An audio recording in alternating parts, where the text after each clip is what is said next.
You don't care who you sell the drugs to, do you?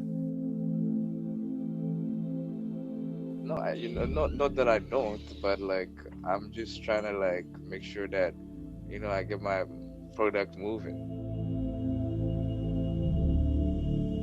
It should be fun, sharing silly videos or lovely photos, lovely and positive and part of their social world. And then you throw into that drugs, and how do they make sense of managing this is something that's great and this is something that isn't?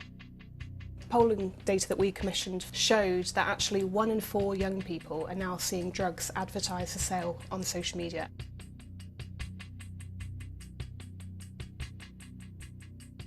This is my daughter Jodie Buick.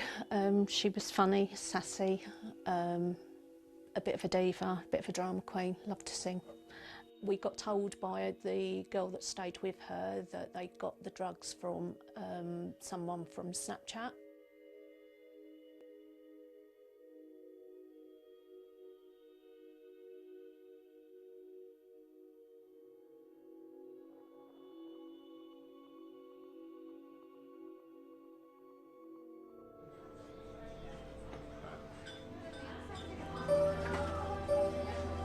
I want to find out just how easy it is to find drugs in this way on social media. So I've set up a Snapchat account, I've set up an Instagram account, and I'm going to search for a few phrases and see what comes up.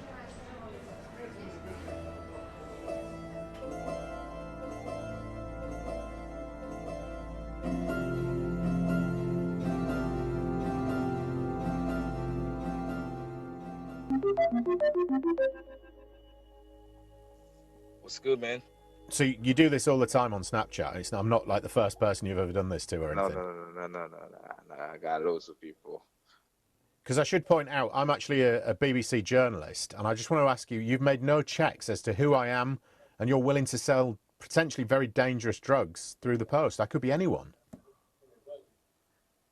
Do you have a problem with that? Well, do you have a problem? You're selling potentially deadly drugs. I could end up dead from the products you're selling.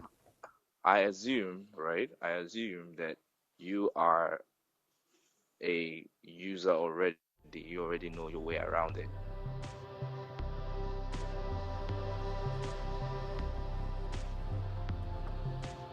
You've invited us along today because you've got a video that you want to show us that sort of shows how this area of marketing is basically changing a bit. Do you want to show us? Sure.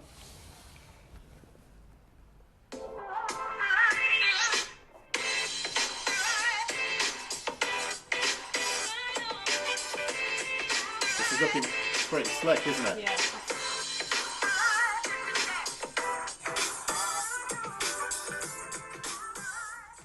They're not only advertising drugs for sale in the area, but they're saying, come and work for me as a dealer.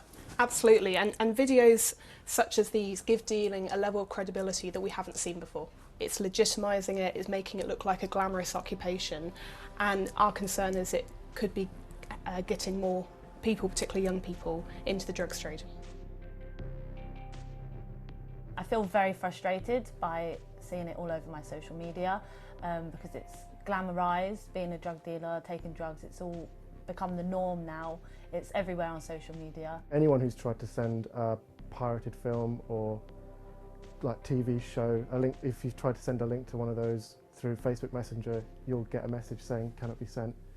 They know what you're talking about, and they do stop people from talking about things they don't want you to, so they have the tools that they need.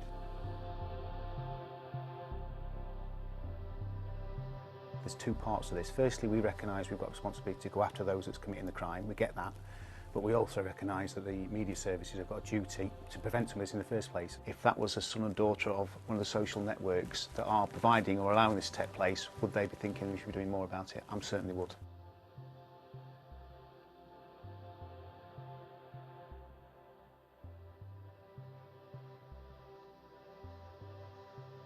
Obviously, whatever mechanism they're using to block particular words and hashtags isn't effective because they're still there.